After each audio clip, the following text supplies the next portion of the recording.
আন্নাসু মিনান নিসিয়ান, এর মানে মানুষ ভুল থেকে। এবারে মানুষের একটা স্বভাবজাত চরিত্র আছে বা একটা ফিতরত আছে, মানুষ ভুলে যায় বা ভুল করে। যেমন একটা আরবি প্রবাদ আছে এমন, আউয়ালুন নাসি আউয়ালুন নাসিন, এটা সম্ভবত আরবি প্রবাদ, সর্বপ্রথম মানুষ প্রথম ভুলের শিকার। আর হাদিসটা এমন একটা হাদিস আছে যে নাসিয়া আদামু ফা নাসিয়াত যুররিয়াতুহু, আদম আলাইহিস সালাম ভুলে গেছিলেন, তাই তার যুররিয়াত বা বংশধররাও কি করে, ভুল করে বা ভুলে যায়। তো মানুষের স্বভাবজাত ফিতরত হলো মানুষ কোনো কিছুতে কোনো কাজে ভুল করবে, মানুষের কখনো পথস্খলন করতে পারে। ভুল করবার পর মানুষ কি হয়, সম্মানিত হয়। কখন? মানে যখন সে ভুলটাকে শুধরানোর চেষ্টা করবে, অথবা নিজের কৃতকর্ম যেটা ভুলবশত হয়ে গেছে তার কারণে সে লজ্জিত হবে, অনুতপ্ত হবে, আফসোস করবে, আক্ষেপে পড়বে। তো এইসব জায়গা থেকে মানুষ যখন তার ভুলের ব্যাপারে অদূর ভবিষ্যতে কখনো আর এমন ভুল করবে না, নিজে অনুতপ্ত হয়ে আল্লাহর কাছে কাইমনোবাক্যে কান্নাকাটি করে ক্রন্দনোদ্রক্তর একটা মানে আল্লাহর কাছে প্রার্থনা করবে, তখন সে আল্লাহর কাছে ক্ষমার প্রত্যাশা করতেই পারে এবং সে আরও সম্মানিত হতে পারবে ইনশাআল্লাহ।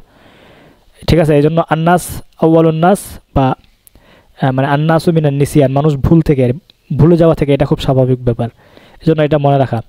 ঠিক আছে, এটা আমাদের জীবনের পাশে হয়ে থাকতে পারে।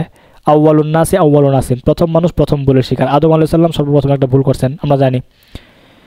বাকি এই ভুলের দোষ বা দায়ভার আমরা তার দিকে নিব না, এই অধিকার আমাদের নাই, বা এর জন্য আমরা তার দোষারোপ করবো না যে আদম আলাইহিস সালাম ভুল করছেন বলে এখন আমরা দুনিয়াতে আসছি, ব্যাপারটা এমনও না। বরং প্রকৃত বাস্তবতা হলো ইন্নী জাইলুন ফিল আরদি খলিফা, আল্লাহ আদম আলাইহিস সালামকে বানিয়েছিলেন এই উদ্দেশ্যে, সৃষ্টি করেছেন এই উদ্দেশ্যে যে তিনি পৃথিবীতে বা দুনিয়াতে একটা খলিফা নির্বাচন করবেন।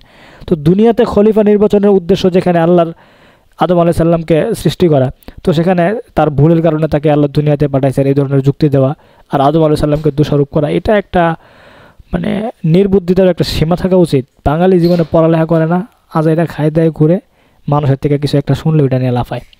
ঠিক আছে, এই জন্য আদম আলাইহিস সালামের ভুলের কারণে তিনি সম্মানিত হয়েছেন, এটা সত্য। তিনি যখন ভুল করে অনুতপ্ত হয়েছেন, লজ্জিত হয়েছেন, ক্ষমা চেয়েছেন, তখন আল্লাহ তাকে নবুয়ত পর্যন্ত দিয়েছেন, নবী বানিয়েছেন। তো ভুলের মাসুল যখন ইসলামী শরিয়া অনুযায়ী আমরা করতে যাব, তখন আমরা সম্মানিত হব, কোনো সন্দেহ নেই। ঠিক আছে, এই বিষয়টা আমাদের মাথায় রাখা। এই জন্য আদম আলাইহিস সালামকে কখনো এই দিকটার কারণে দোষারোপ করা যাবে না, কোশ্চেন কালেও না। নবীরা মাসুম হয়, নবীদেরকে আমরা কোন অধিকারে দোষারোপ করতে পারি?